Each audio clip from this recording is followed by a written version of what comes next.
दोस्तों, Donald Trump ने 50% tariff Bharat पर लगाया, पेनल्टी के साथ गिनकर 50%। तो वही हमारे देश के विपक्षी नेताओं ने हल्ला किया, हंगामा किया, नरेंद्र मोदी को सोशल मीडिया पर, टीवी मीडिया पर ट्रोल करने की कोशिश की।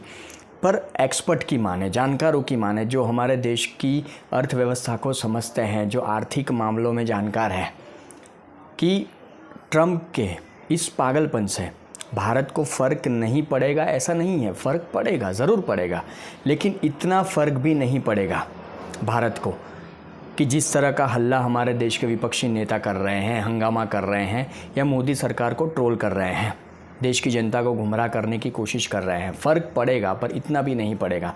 और जहाँ तक प्रधानमंत्री नरेंद्र मोदी के बयान की बात करें, हाल ही में एक जनसभा को संबोधित करते हुए उन्होंने कहा कि हमें इस परिस्थिति से लड़ना है।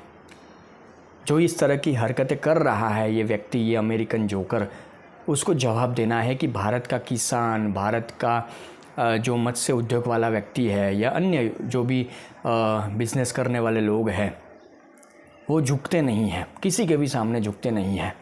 ये बहुत बड़ी बात हमारे देश के प्रधानमंत्री की तरफ से कही गई है कि देश का एक भी व्यक्ति एक अमेरिकन जोकर के सामने क्यों झुकेगा। वैसे देखा जाए, ये टैरिफ वेरिफ दो देशों के बीच का एक मसला है, व्यापार का मसला है, व्यापारिक मसला है। अब अमेरिकन जोकर वहाँ पर बैठकर कोई निर्णय लेगा और भारत, हमारा देश झुक जाए, ये थोड़ी ना होगा।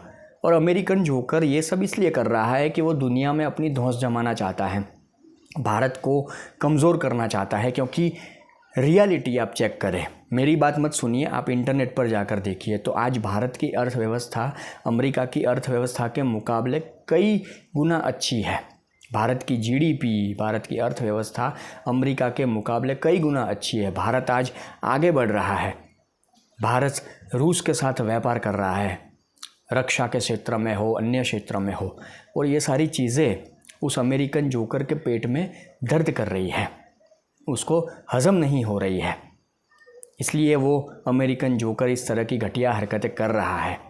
पर देश के नागरिक के तौर पर मैं आपसे निवेदन करूंगा कि हमें झुकना नहीं है।